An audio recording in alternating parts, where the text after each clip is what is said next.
أعوذ بالله من الشيطان الرجيم بسم الله الرحمن الرحيم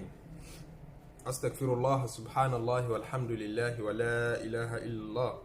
الله أكبر ولا حول ولا قوة إلا بالله العلي العظيم عدد خلقه ورضا نفسه وزنة عرشه ومداد كلماته اللهم صل وسلم على سيدنا محمد الشفيع المشفع خير خلق الله وعلى الأنبياء والمرسلين وآلهم وصحبهم آل الله أكيد بوينتي واتنبوا ọkùnrin obìnrin pé assalamu alaikum wa rahmatullahi wa barakatuhu. Ọba aláàánú ọba oníkẹ́ tó ní kí ìkẹrẹ àtàánú rẹ̀ wà pẹ̀lú wa láti ọ̀sẹ̀ tó kọjá tó fi dé ní tó fi wá ní kí jímọ̀ mi ò túmọ̀ ṣojú ẹ̀mí wa nínú islam àti iman. Adúpẹ́ lọ́dọ̀ ọba náà kó má ṣàjẹ́ àṣẹ ọ̀pọ̀lọpọ̀ jímọ̀ láyé, abẹ́ kó já máa ṣe ọ̀pọ̀lọpọ̀ jímọ̀ nínú àlàáfíà, abẹ́ kó já máa ṣe ọ̀pọ̀lọpọ̀ jímọ̀ nínú islam àti iman àti ihsan. Ọlá ìjọ kan ṣoṣo Ọlọ́run, ọlá Muhammad rasulullah ọlá sallallahu alayhi wa sallam.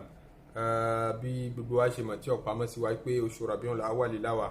oṣù tí ó jẹ́ oṣù mèremère fún Ànábì sallallahu alayhi wa sallam. Àtìgbà tóṣù náà ti bẹ̀rẹ̀ láti mú àwọn oríṣiríṣi ẹ̀kọ́ wá bá ti mọ́ ṣe lọ́dọọdún, á dára lẹ́kọ̀ọ́ nípa Ànábì sallallahu alayhi wa sallam nínú oṣù Rabiul Awwal. Kóṣù Rabiul Awwal tó dé àfìgbà kan dákẹ́ ń pa Ànábì,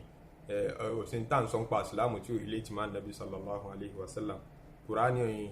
Ọlọ́run tó fi rán Ànábì sallallahu alayhi wa sallam náà là ń preach fúnra wa. Àdíìsì Ànábì àtọ̀rọ̀ rẹ̀ náà là fi ń jẹ́rìí ẹ̀ kí Rabiul Awwal tó dé. So tí Rabiul Awwal bá tún dé, kò sábúrú tá a bá tún intensify ọ̀rọ̀ nípa Ànábì sallallahu alayhi wa sallam. Inú oṣù náà la bí Ànábì, ẹnu kò sí ọ̀rọ̀ tó sọ pé oṣù yìí kọ́ náà bí Ànábì, ọ̀rọ̀ yẹn lẹ́gàn kò rí support nínú evidence. Inú oṣù yìí la bí Ànábì sallallahu alayhi wa sallam. Inú oṣù yìí náà ni àwọn àfáà kan sọ pé Ọlọ́run gbé Ànábì sallallahu alayhi wa sallam dìde, àbí kí n sọ pọ̀pọ̀lọpọ̀ àfáà ni wọ́n sọ bẹ́ẹ̀, nítorí pé níjọ́ tó pé ọmọ 40 ọdún tó pé 40 ńlá gbé dìde gẹ́gẹ́ bí òjíṣẹ́. Ìgbà tá a bá dẹ̀ calculate ẹni tá a bí inú oṣù Rabiul Awwal tí ó bá pé 40, inú oṣù wo náà ni ó pé 40, inú oṣù Rabiul Awwal náà ni yóò pé 40. So wọ́n ní ó pé 40, àwọn kan ní ó pé 40 àmọ́ lé níjọ́ kan. So oṣù Rabiul Awwal náà làwọn náà ń tafà sí, àwọn kan ló lé níjọ́ mẹ́wàá, oṣù Rabiul Awwal làwọn náà ń tafà sí. Al-Hafidh ibn Abdul Barr òun náà dúró lérí pé oṣù Rabiul Awwal ni a gbé Ànábì dìde, depending lórí rìpọ́ọ̀tù tí wọ́n rí gbọ́ látọ̀dọ̀ Ibn Abbas àti Jabiru. Oṣù Rabiul Awwal la gbé Ànábì sallallahu alayhi wa sallam dìde gẹ́gẹ́ bí Ànábì. Ìgbéǹde yẹn àwọn kan ló pín sí méjì, tọ́ra àwọn kan nínú oṣù Ramadan lákọ́kọ́ ayé àkọ́kọ́ sọ̀kalẹ̀, ọ̀rọ̀ yẹn dẹ̀ ló gbajúmọ̀ jù. Wọ́n ní gbéǹde náà lọ bí méjì. Gbéǹde tí Israfil, màláìkà tí ń jẹ́ Israfil kọ́kọ́ máa wá bá Ànábì, tí máa wá bá sọ̀rọ̀, tí dẹ̀ máa mú àwọn ìrahasọ́tù nubuwà wá tá Ànábì máa ń lálàá. Gbogbo àwọn ìyẹn ló bẹ̀rẹ̀ nígbà tó pọ̀ mọ́ 40 ọdún. Ìgbà tó wá tó 40 ọdún lé mẹ́ta tó jẹ́ 43 years old ni Jibril ṣẹ̀ṣẹ̀ wá bẹ̀rẹ̀ sí ní mọ́ Al-Qur'ani wa. Eléyìí ló wá bẹ̀rẹ̀ nínú Ramadan. Àwọn scholar kan sọ bẹ́ẹ̀ níbàámu pẹ̀lú hadisi tí Imam Ahmad gbà wá nínú musnadu rẹ̀. So èyí tá a sáfẹ́ fàyọ ń bẹ̀ ni pé ọ̀rọ̀ wà lérí pé wọ́n gbé Ànábì Muhammad sallallahu alayhi wa sallam dìde nínú oṣù Rabiul Awwal ńlọ́dà Ànábì. So gangan ni bí ẹ sá ń pé a gbé dìde sí wa gẹ́gẹ́ bí Ànábì, oṣù Rabiul Awwal náà ló ṣẹlẹ̀. Bíbí rẹ̀ oṣù Rabiul Awwal náà ló ṣẹlẹ̀. Hijira tó wá ṣe láti Mẹ́kà lọ sí Madina tó dẹ̀ wà significant nínú life rẹ̀, tó wà so significant nínú message tó gbé wá fún wa, tí ń jẹ́jọ́ tọ́lọ̀ ń ṣe ìyàtọ̀ láàrin òdodo àti ìbàjẹ́, ń jọ́ tọ́lọ̀ ń ran òdodo lọ́wọ́ jù. Òun ni ìgbà tá Ànábì ṣe hijira kúrò Mẹ́kà tí wọ́n tẹ́wọ́ gbà ní Madina. Ó gbéra hijira náà láti ending Safar. So ẹnu kò sí iyèméjì ń bẹ pé Rabiul Awwal l'Ànábì wọ Madina sallallahu alayhi wa sallam. Bí around ọ̀sẹ̀ méjì ló fi ṣe ìrìn àjò náà láti Mẹ́kà lọ sí Madina. So ó sọ̀kalẹ̀ sí Madina lóṣù Rabiul Awwal tá a wà yí bákan náà.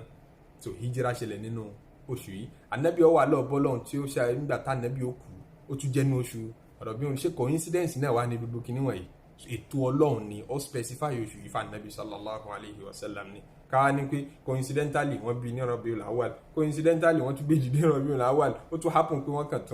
tún ṣe hijira ní Rabiul Awwal, wọ́n kàn tún happen pé ó tún kú ní Rabiul Awwal. Ètò Ọlọ́run ni. Ìgbà tí ó kú ní Rabiul Awwal, àwọn kan níjọ́ kejìlá, ẹnu òkò síjọ́ tó kú nínú oṣù Rabiul Awwal. Èyí tó gbádùn jù nínú ọ̀rọ̀ ni pé jọ́ kẹtàlá l'Ànábì kú ní oṣù Rabiul Awwal, kì í ṣe jọ́ kejìlá. Nítorí historically ọ̀rọ̀ǹg tẹ́ bá backdate calendar, ẹnu kò sí lẹ́nu gbogbo àìmọ̀ àwọn àfẹ́sìn péjọ Monday l'Ànábì kú.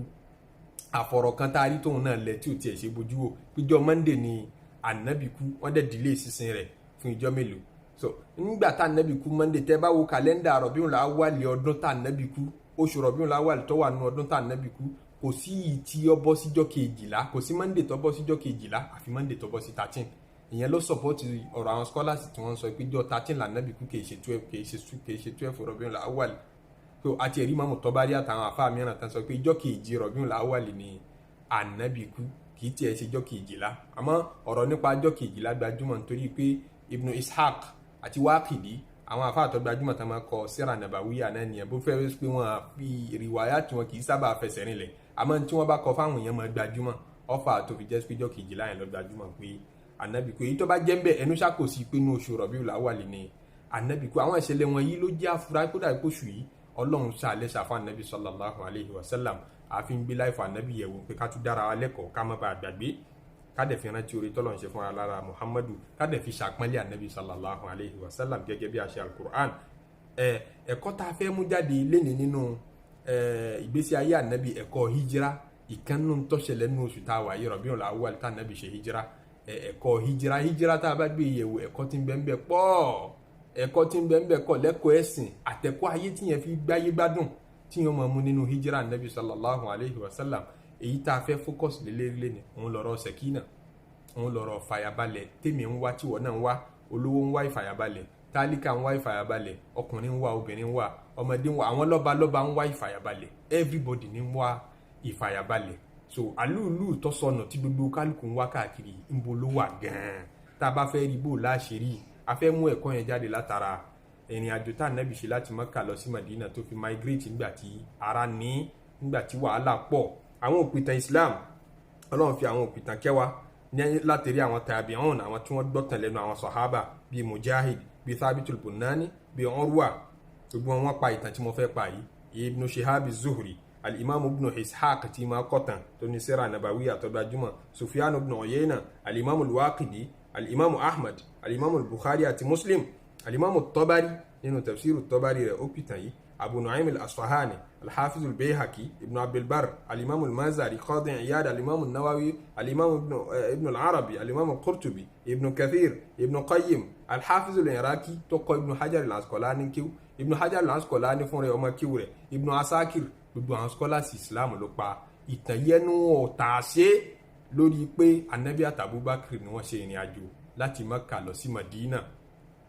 wọ́n sì sá sínú kòtò tí ń jẹ́ gáàrù Hira Abubakar ní pẹ̀pẹ̀ lánàbí ń bẹ̀ gbogbo scholars tí mo kà á lẹ̀ yá àtàwọn jù bẹ́ẹ̀ lọ́yìn lè kà wọ́n tán àwọn ni wọ́n sọ bẹ́ẹ̀ pé nígbà tí wọ́n gbéra ní Mákà tí wọ́n lọ sí Madina Abubakar radiyallahu ta'ala anhu ẹ jẹ́ ń fi orin Hafizul Iraqi kí n fi gáìdì ọ̀rọ̀ mi nígbà tó ní wà idfasha al-islamu bil Madina ìgbà tí islamu bẹ̀rẹ̀ sí ní máa spread ní Madina tí àwọn ará Madina wá ṣe hajj wọ́n wá sí Mákà anabi máa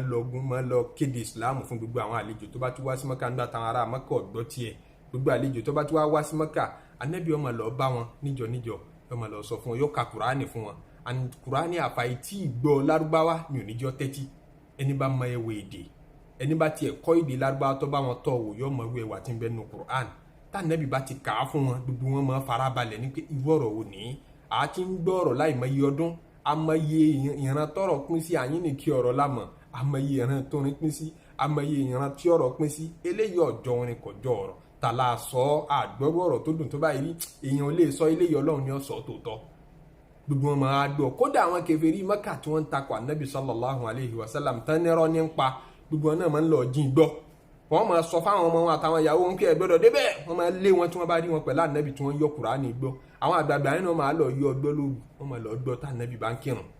gbàtẹ́rì nípa àwọn èèyàn tó ń gbọ́ gba Islam àfàyè tí gbọ́ Kùránì tíyẹn bá gbọ́ ẹ̀wẹ̀ èdè yẹn fún rẹ̀ náà ti tó ní tí máa penetrate sínú ọkàn láfi ní ọkọ̀ Kùránì kí wọ́n náà mọ̀ tún mẹ́ kó lè rí ẹwà mẹ́sẹ̀jì Ọlọ́run tó sẹ́ndì sí ọ Allahu Akbar tí wọ́n bá ti wá gbọ́ gbogbo wọn gba Islam àwọn àgbààgbà ń gbọ́ gbàtẹ́rì nípa àwọn ọmọ kéékèèké ń gba Islam wọ́n lé wọn kó wọn gbọ́dọ̀ gbọ́ wọ́n ní ká nẹ́bí náà wọ́n kírun ta mọ́ wọ́n fìtínà rẹ̀ tó bá ti fẹ́ ka Kùránì tó bá ti ka àwọn èèyàn máa gba Islam wọn fẹ́ káwọn èèyàn máa gba Islam ìgbà tí nira yẹn pọ̀ tí wọ́n ń pa àwọn mùsùlùmí tí wọ́n ń fara ni wọ́n tán boycott wọn àtàǹjẹ fún wọn mọ́ wọn ara nǹkan lọ́wọ́ wọn mọ́ àwọn èèyàn ń kú tí wàhálà yẹn pọ̀ Ànábì tún lọ Tọ́ìfù wọ́n tún lé lóko láti Tọ́ìfù nígbà náà ni ará Mẹdínà lọ́lọ́run wá ní káwọn tẹ́wọ́ gbà pé mọ́ ọ̀bọ̀ wá lu wa tó bá dé ìlú wa á gba ẹ̀sìn yìí á tẹ́wọ́ gbà ọ́ á dé protect rẹ̀. Islam ti bẹ̀rẹ̀ sí ní mọ́ spread ní Madina. Ó ní wa idh fashal Islam bil Madina. Islam bẹ̀rẹ̀ sí ní mọ́ spread nílùú Madina. Nítorí bẹ́ẹ̀ hajà máa ń yá hafadhu fi ìhà dínà. Gbogbo ará Mẹ́kà tí ò fẹ́ kí wọ́n ṣe òun léṣe, tí ò fẹ́ kára Mẹ́kà ó rẹ́sìn gbàdánù lọ́wọ́ òun, gbogbo wọn migrate láti Mẹ́kà wọ́n lọ sílùú Madina. Wa azama Siddiqu an yuhajira. Abubakar Siddiq òun náà intend láti ṣe hijira kó kúrò gẹ́gẹ́ bí àwọn aṣáájú rẹ̀ àwọn kan ti kúrò láti Mẹ́kà wọ́n ti ń lọ Madina. Òun náà wá ń palẹ̀ máa ti máa lọ. Faradahu nabiyyu hatta hajara. Ànábì ló dá Abubakar padà pé mi lọ ń tiẹ̀ ìwọ dúró náà jájọ máa lọ. Hatta hajara ma'ani ilayha fatara faqaila gharin bi thawrin ba'du thumma rutahala. A méjèèjì wọ́n jọ parapọ̀ ṣe ìrìn àjò. Ali náà sì ṣẹ́kù ní Madina ní Mẹ́kà sọ́rí. Ànábì dá dúró pé wọ́n máa bá mi dẹ́ gbogbo táwọn èèyàn tọ́jú sí mi lọ́wọ́ bá ń dá padà fún kálukú káwọn èèyàn má bàa sọ wípé a kó owó àwọn sí ìrìn àjò nípa àjà wọn lówó mọ́lẹ̀. Bá ń dá gbogbo táwọn èèyàn tọ́jú sọ́wọ́ mi bá ń dá padà. Bí ọ̀bá rí bẹ́ẹ̀ ni àti Ali àti Abubakar àti Ànábì ni wọ́n bá jọ ṣe ìrìn àjò náà. Àwọn ọmọ Ànábì ọmọ bíbí inú Ànábì àtàwọn ọmọ bíbí Abubakar bí Asma'u àti Aisha gbogbo wọn sì wà ní Mẹ́kà pẹ̀lẹ́pẹ̀lẹ́ làwọn lọ bá àwọn Ànábì sallallahu alayhi wa sallam ní Madina. Tí mo fẹ́ lò ní pé Ànábì àti Abubakar wọ́n jọ bẹ̀rẹ̀ ìrìn àjò yìí nígbà tí wọ́n ń lọ, nígbà tí wọ́n bẹ̀rẹ̀ ìrìn àjò tí wọ́n rí pé táwọn bá torí ilé Abubakar l'Ànábì gbà lọ ẹ̀yìn ilé rẹ̀ Allahu Akbar ògiri kan tí ń bẹ lẹ́yìn ilé rẹ̀ ihò tí ń bẹ ń bẹ ni wọ́n gbà jáde. Òjíṣẹ́ Ọlọ́run wọ́n wá ń sá nítorí kí Islam lè tẹ̀ wá lọ́wọ́ lé ní wọ́n ń preserve ẹ̀sìn. Wọ́n gbé ẹ̀sìn sákúrò Mẹ́kà gbàtàrà Mẹ́kà fẹ́ pa wọ́n ṣe meeting wọ́n kó àwọn èèyàn jọ wípé Muhammad wọn náà ti gba tiẹ̀ ní Madina gbogbo àwọn follower rẹ̀ sí wọ́n ti ń lọ sí Madina. Òun náà ti ń palẹ̀ máa ti máa lọ tá ẹ bá jọ lọ tẹ́ ẹ bá jọ escape mọ́ yín lọ́wọ́ yóò di ẹ̀yẹ fún wa o kí ni ká ṣe. Wọ́n pe meeting ní Mẹ́kà. Àwọn kan ní ẹjẹ́ apá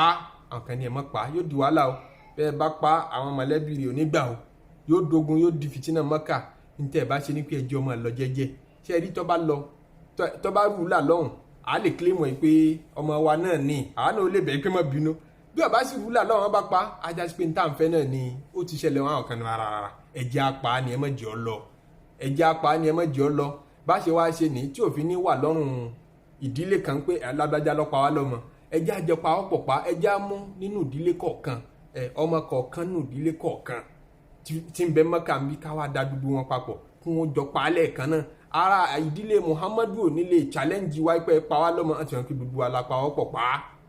tábà tiẹ̀ wá san owó tanràn kan gbogbo aná láàjọ dáwó san owó tanràn èyí wọn palẹ̀ máa ti ṣe tọ́lọ́run fífa ànábì yàn dá pé ó yá jáde kúrò Mẹ́kà kó máa lọ Madina ànábì mú Abubakar ọ̀yálé Abubakar ilé Abubakar wọ́n gbà lọ sí òkè gáàrú Hira torí tí wọ́n bá bẹ̀rẹ̀ ìrìn àjò bẹ́ẹ̀ lẹ́ẹ̀kan náà ara Mẹ́kà ó lé wọn mú ó lé wọn bá orí dẹ́sàtì ni so nígbà tára Mẹ́kà rí pé wọ́n ti jáde wọ́n ti kúrò nílé wọ́n lọlé Abubakar wọn rí mbẹ́ Asma'u ni wọ́n rí Asma'u ọmọ Abubakar òun tiẹ̀ ń bẹ nínú oyún Abdullahi ibn Zubair ń bẹ nínú oyún gbà náà wọ́n rí bàbá rẹ̀ ńkọ́ nígbà tí ó tètè jẹ́wọ́ wọ́n gbà á létí wọ́n ṣe é léṣe nínú oyún Allahu Akbar àwọn yẹn wọ́n fara jìyà fẹ́sìn táwa ń ṣe pẹ̀lú rọrùn lẹ́nìí nígbà tí anabi jáde pẹ̀lú Abubakar radiyallahu ta'ala anhu wa sallallahu ala Muhammadin wa sallim tí wọ́n wọ òkè gáàrú Hira wọ́n sá sínú kòtò kan bẹ̀ àmọ́ àwọn ará Mẹ́kà wọ́n mọ àwọn kan tó máa ń pè ní kufatul athar àwọn èèyàn mọ bá ti máa tọ orí pa ẹsẹ̀ lórí dẹ́sàtì ṣe bẹ́ẹ̀ pé yẹ̀pẹ̀lẹ́ máa tẹ̀mọ́lẹ̀ wọ́n mọ bá ti máa ń wá ẹsẹ̀ wọ́n wá ẹsẹ̀ àwọn méjèèjì débi pé wọ́n tọpa débi àpáta gáàrú sáwùrì tí wọ́n sá sí nígbà tí wọ́n á débi àpáta yẹn ẹnì yẹn sọ pé ibi wọn wà wọn kọjá bí ó dá mi lójú mo ti ń ṣiṣẹ́ ìtìpẹ́ ibi wọn wà ẹ wò ó dáadáa wọ́n wá gun orí àpáta wọ́n wá wọn bí tí wọ́n wà wọ́n wo dodo kòtò tó wà nínú àpáta wọ́n sì ń bí wọ́n wà ń bí wọ́n sì ń bí ẹ ti wo bí náà wò ẹ̀rù ń ba Abubakar wọ́n ti dúró lórí kòtò tá nàbí wà tá Abubakar radiyallahu ta'ala anhuma wọ́n ti dúró ń bẹ̀ tán tí ń wò ó Abubakar wọn wò kí tán bá mọ̀ kò sàlẹ̀ wọ́n mọ̀ rí wa ẹ̀rù wa ń ba aya rẹ̀ ń já ànábì ń sọ pé fọkànbalẹ̀ ń ta fẹ́ fàyọ náà nìyẹn ò ìfọkànbalẹ̀ tèmi àti ẹ̀ ń wá káàkiri nígbà tá a bá wà nù bẹ̀rù tá a wà nù ìbójó ọkàn wa kì í balẹ̀ níbo ni ìfọkànbalẹ̀ tí máa ń wá gan tá a bá ń wá ìfọkànbalẹ̀ nínú ayé Ọlọ́run sọ nínú Al-Qur'an ní pé nígbà tá Abubakar àti anabi sallallahu alayhi wa sallam tí wọ́n bára wọn ní situation yìí Ọlọ́run ní illa tansuruhu faqad nasarahu Allah idha akhrajahu alladhina kafaru thaniya ithnayni idh huma fil ghar nígbà tán wà nù kòtò yìí idh yaqulu li sahibihi anabi ń sọ fún Abubakar pé la tahzan má banújẹ́ inna Allaha ma'ana ọlọ́run ń bẹ pẹ̀lú wa bí mi àtẹ̀ṣe wà ń bí má ṣe bá wa méjìlá wa ń bí o ọlọ́run ló sì kẹta wa kódà rí ẹgbàá wa kan tí Ibn Kathir gbà wá nínú Bidaya wa Nihaya rẹ̀ tó sọ pé àwọn òpìtàn kan sọ pé nígbà tí inú Abubakar ń bàjẹ́ radiyallahu ta'ala anhu anabi wa sọ fún pé wọ́n ló ṣe bínú kòtò láwa ọ̀dà wo ẹgbẹ́ kejì yìí Abubakar wa bójú omi tá anabi ni ó wò lọ́ba rí i pé inú kòtò yẹn ntí ò rí ń bẹ̀ tẹ́lẹ̀ nígbà tó fẹ́ wọnú kòtò lọ́ba rí i pé kòtò yẹn tún já sí ibì kan wọ́n ń wo bẹ̀ lọ́ọ̀kan ibẹ̀ wá ń jẹ́ etí odò ó wá rí ọkọ̀ ojú omi ńláńlá kan létí odò yẹn jẹ́ anabi wa sọ fún pé sórí tí wọ́n bá fẹ́ mú wa láti ibi tá a gbà jáde nù Allahu akbar ajájú pé kò sí bọ́rọ̀ bá ti lè fún pinpin tó àti kọ́lọ́hún wá àbáyọ jáde fún ọ ń bẹ́ẹ̀ kò ṣòro fọ́lọ́hún wala rubba nazilatin mélòó tí ń ṣe ntí máa ṣẹlẹ̀ sọ́mọ ènìyàn láyé yadiqu lahal fata zar'an tí yóò rò pé ń bolo ọ̀nà àbáyọ kí mo fẹ́ ṣe báyìí wa inda Allahi fiha al-makhraju ọ̀nà àbáyọ dẹ̀ ń bẹ lọ́dọ̀ Ọlọ́run tó simple òun ló yẹ kọ́ ọbẹ̀ daqat falamma istahkamat halaqatuha nígbà tọ́rọ̀ bá fún pinpin tẹ́ ẹ̀ rábàáyọ fúrìjà tilẹ̀ bá rí kọ́rọ̀ náà padà yanjú kuntu adhunnuha la tufraju tẹ́mi sì rò pé kò lè yanjú àìmọye ọ̀rọ̀ bẹ́ẹ̀ tó ti rò pé kò ní yanjú tọ́lọ́run padà wá yanjú ẹ̀ lọ́nà àrà anabi wa ń fi Abubakar lọ́kànbalẹ̀ pé fọ́kànbalẹ̀ èmi àti ẹnìkan kọ́ la wà ń bí Ọlọ́run sì kẹta wa. Ọlọ́run ní fa anzalallahu sakinatahu ala rasulihi wa ala almu'minin àbí wa anzalallahu sakinatahu alayhi Ọlọ́run ní mo wá fi ìfọ̀kànbalẹ̀ mi mo sọ̀ ọ́ kalẹ̀ sí Muhammadu lọ́kàn àwọn kan tó yí pé mo sọ̀ ọ́ kalẹ̀ sí Abubakar lọ́kàn àmọ́ ìtọ́jọ́jú ni pé mo sọ̀ ọ́ kalẹ̀ sọ́kàn Nábì sakina ìfọ̀kànbalẹ̀ tí jẹ́yàn ṣàṣeyọrí nínú ayé ọ̀dọ̀ Ọlọ́run ní ti máa wá ààyè bíi 6 lọ́lọ́run ti dákọ̀ sakina nínú Qur'an gbogbo ààyè 6 ọ̀dọ̀ ara ẹ̀ ní ma fi tì sí yóò ní wa anzalallahu sakinatahu alayhi wa ala almu'minin wa anzalallahu sakinatahu ala rasulihi wa ala almu'minin níbomi wa fihi sakinatun min rabbikum ọ̀dọ̀ Ọlọ́run ní ìfàyàbalẹ̀ ti máa wá má jẹ́ kẹ́nìkan tàn ọ́ kán sọ fún mi pé kọ́ wá ara ìfàyàbalẹ̀ olówó pọ́ọ́kú ẹ̀ńbì kan pé lọ́dọ̀ àwọn alágbára kan tó bá bá wọn ṣe ọkàn rẹ̀ ó balẹ̀ kò sí nǹkan kan kò sí mímì kan tó lè mì ọ́ àlùpàídà àfàyàbalẹ̀ wọn fẹ́ fún ọ wọn lè fi ọlọ́kàn balẹ̀ tó bá ṣẹ̀ wọ́n tó bá ìkan náà àwọn mọ̀jẹ̀mú tó tán fún ọ tó bá mú un ṣe wọn ó bínú wọn ní foríjì hàn Ọlọ́run ọba nìkan ló lè wá fàyàbalẹ̀ sọ́dọ̀ ẹ̀ wàsífàzádùhùm rahaqa tó bá wá sọ́dọ̀ àwọn àlìjànú àbọ̀ wá sọ́dọ̀ àwọn alágbára bú wọn ó tún dẹ́rù pa ọ́ sí náà ni wọn ó tún sọ ọ́ dẹ́rù sí náà ni wọ́n máa jẹ́rù Ọlọ́run ó tún máa jẹ́rù nǹkan míì ọ̀gá mélòó lọ fẹ́ sìn kí ẹ̀ máa ń sin ọ̀gá méjì kó nísinmi ó ṣe pọkàn pọ̀ sójú kan náà kọ́ wá fàyàbalẹ̀ lọ́dọ̀ Ọlọ́run lọ́ba tó ní ìfàyàbalẹ̀ lọ́dọ̀ kíyàn wà létí bébè kú kọ́lọ́ máa fi ìfàyàbalẹ̀ sí i lọ́kàn Ọlọ́run dẹ́rù ẹ̀wò púpọ̀ fún Ànábì sallallahu alayhi wa sallam ó ṣe bẹ́ẹ̀ fún lójú ogun Badr nígbà tó dàbí ìgbà pé wọ́n parẹ́ tó dàbí ìgbà pé wọ́n kú Ọlọ́run sọ ìfàyàbalẹ̀ sí i lọ́kàn àtàwọn mùmínì wọ́n wà lójú ogun wọ́n dẹ̀ ń sùn wọ́n sùn lọ pátápátá lójú ogun Badr ó kù àárọ̀ tí wọ́n jagun wọ́n dẹ̀ sùn wọ́n gbàgbéra tójò tí wọ́n àárọ̀ tí wọ́n tún gbádùn ẹ̀ Allahu akbar ìfọ̀kànbalẹ̀ ní ń jẹ́ bẹ́ẹ̀ ìfọ̀kànbalẹ̀ ní máa ń jẹ́ kí o lè ronú straight o lè think properly o lè mọ solution ọ̀rọ̀ rẹ àmọ́ tẹ̀mí bá dàrú tọkàn rí ọ̀sẹ́tù ó tiẹ̀ ní mọ kí n solution ọ̀rọ̀ rẹ Ọlọ́run fi ìfọ̀kànbalẹ̀ ṣàṣírí adùn ayé kọ́lọ́ máa ṣàfiwá lọ́kànbalẹ̀ gbogbo ẹni ọkàn rẹ̀ ọ̀balẹ̀ Ọlọ́run bá wa kán omi ìfọ̀kànbalẹ̀ sí lọ́kàn ìfọ̀kànbalẹ̀ lọ́lọ́run fi bá Nábì lò nírú situation bẹ́ẹ̀ torí pé tọkàn rẹ̀ ọba balẹ̀ ní fúnra ara wọn gan wọn kó bára wọn nínú kòtò tí wọ́n wà ń bi àìbalẹ̀ ara fúnra ara wọn ni wọn kó bára wọn ń bẹ̀ táwọn kèfèrí yóò fi mọ̀ pé bí wọ́n wà Ọlọ́run wá fi wọn lọ́kànbalẹ̀ pé kò sí nǹkan kan ìfọ̀kànbalẹ̀ yẹn máa wá pẹ̀lú yẹ̀kín àmọ̀dájú Ọlọ́run àmọ̀dájú ẹni bá lámọ̀dájú Ọlọ́run ní sẹ̀kínà máa sọ̀kalẹ̀ sí lọ́kàn tó bá jẹ́ tálíkà yóò gbádùn ayé ẹ̀mí rẹ̀ ó balẹ̀ ju olówó tí olówó lọ́wọ́ lọ olówó mọ̀ rí ọmọ kíbò lélẹ́yìí ṣe ń gbádùn ayé jù mí lọ báyìí kó lówó lọ́wọ́ tó mi bẹ́ẹ̀ ni sẹ̀kínà lọ́lọ́run fi bá a lò Ọlọ́run ṣáà fi sẹ̀kínà bá wa lò jára dùn ayé ẹ̀kọ́ kan tí Ibn Qayyim al-Jawziyya dá wa nínú tírà rẹ̀ Madarijus Salikin ó ní àwọn àyà sẹ̀kínà bíi 6 tí ń bẹ nínú Kùránì yìí Ibn Taymiyyah táàrẹ̀ bá kọlù àbí fìtínà kan ṣẹlẹ̀ sí a máa ka àwọn àyà 6 yẹn àbí kó ní kí wọ́n kà á fóun láti fi lè wá ìwòsàn lọ́dọ̀ Ọlọ́run Ọlọ́run náà máa wá dán wò Ibn Qayyim Ọlọ́run máa dán wò bá fa àwọn tí máa dán wò wọ́n dẹ̀ máa rí kí lódò ìgbà tóun bá ti kà òun máa rí ìfàyàbalẹ̀ látọ̀dọ̀ Ọlọ́run sẹ̀kínà tọ́lọ́run fi bá gbogbo àwọn ànábì ọlọ́run lò tó fi bá ànábì Muhammad sallallahu alayhi wa sallam àtàwọn sọ̀hábà rẹ̀ lò tó fi bá ànábì àtàbúbákírì lò nínú kòtò lọ́jọ́ sígbà tí wọ́n sá síbẹ̀ sẹ̀kínà náà kọ́lọ̀ mọ́ṣá fi bá gbogbo yín àti èmi tí ń sọ̀rọ̀ kó fi bá wa lò ìyẹn náà ni ìrántí ráńpẹ́ tá a ní ká mú wá sí ti ìgbọ́ ara wa lé ní kásìkò mọ́ bá a lọ jù ẹ̀já rántí pé èní níjọ́ jímọ̀ kí gbogbo wa ká ṣe gbogbo iṣẹ́ ẹjọ́ jímọ̀ ká ti ṣe lọ jímọ̀ ká ṣẹ̀ṣẹ̀ láti kó pọ̀ fún nabi sallallahu alayhi wa sallam ọlọ́run jẹ́ aṣọ pọ̀lọpọ̀ jímọ̀ láyé o subhana rabbika rabbil izzati amma yasifun wa salamun ala al mursalin walhamdulillahi rabbil alamin.